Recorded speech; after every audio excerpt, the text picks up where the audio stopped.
Hello fellow grower, magandang araw po and welcome to my channel on container gardening. In this video, maglilipat tanim tayo ng tanim ko na poinsettia sa malaking container. At habang ginagawa natin yon, let us have a few backgrounder about this poinsettia. So yung poinsettia ang nasa akin ngayon, yung local na tinatawag, ito yung mas maliliit ang dahon niya. At ito yung medyo conducive sa klima natin dito sa Metro Manila na kung saan ay mainit.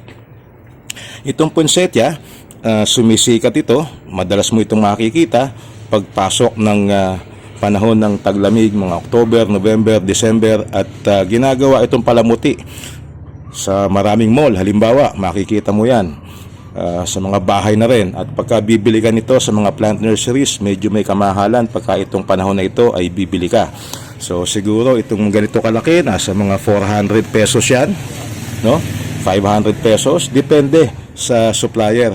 Siguro kung direkta ka sa mga nagbebenta sa bandang Tagaytay halimbawa, baka makuha mo ng mga 300 yan.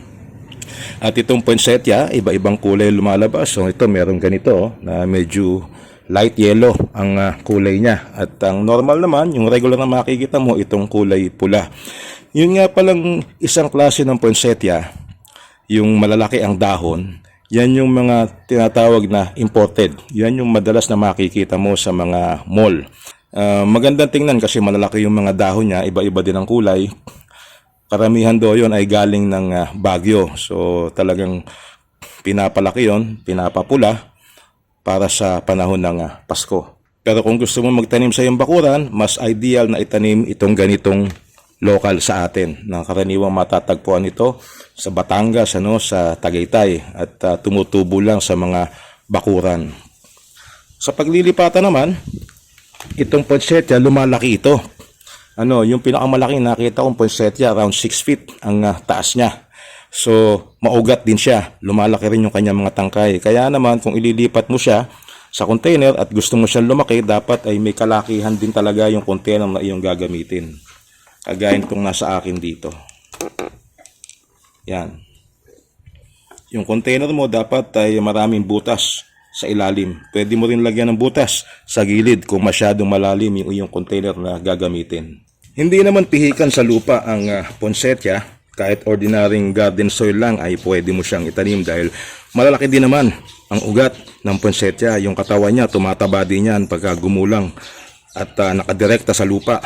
Lumalaki din ang main trunk niyan. So kahit ordinaryong garden soil, pero syempre mas maganda pa rin kung magiging buwaghag yan. At para maging buwaghag ang lupa, pwede mo siyang haluan din ng ipa ng palay. Kagaya na ginagawa ng mga karamihan sa plant nurseries. Ayan, meron siyang binulok na ipa ng palay na nakahalo sa lupa. So, pwede mo rin gawin yon. Pwede rin, sabi ko nga, garden soil na kagaya nito. So, lalagyan natin siya ng paupo. Ito yung madalas na ginagawa ko, lalo pagka ganitong magulang na yung itatransplant natin na halaman. Nilalagyan ko siya ng paupo. At dito, ang paupong gagamitin ko ay itong 1620. Yung tinatawag nilang ammonium phosphate. Kumuha lang tayo dyan, mga ganyan, isang kutsara, halimbawa, ikalat natin sa ilalim. And then tatabunan lang natin ng lupa yan.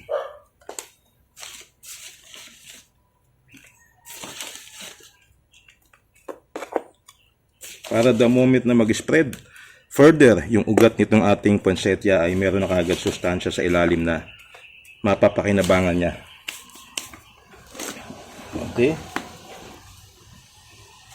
Susukat muna natin. Ayan.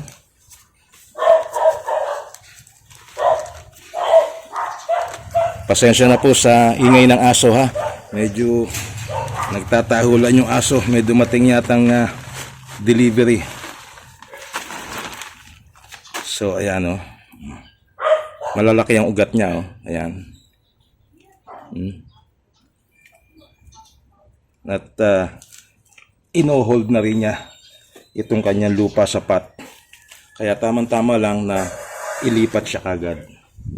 Dahil pagka ganitong napuno niya na halimbawa yung kanyang kinalalagyan na polybag, hindi mo naaasahan na lalaki ito ng masyado.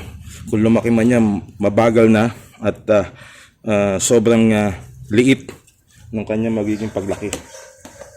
So para mas mabilis na lumaki ang iyong halaman, applicable ito hindi lang sa poinsettia, kundi sa iba pa, ilipat siya sa mas malaking container.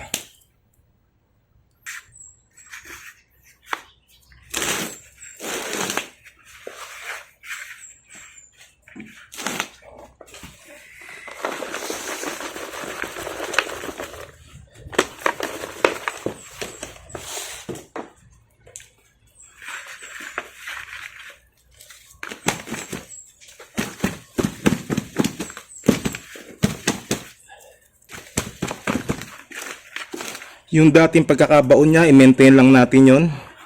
Huwag na masyadong tabunan yung kanyang main trunk. Pagkatapos mailipat, babasahin lang natin siya ng konti. Hindi ko na kailangan diligan ng sobra.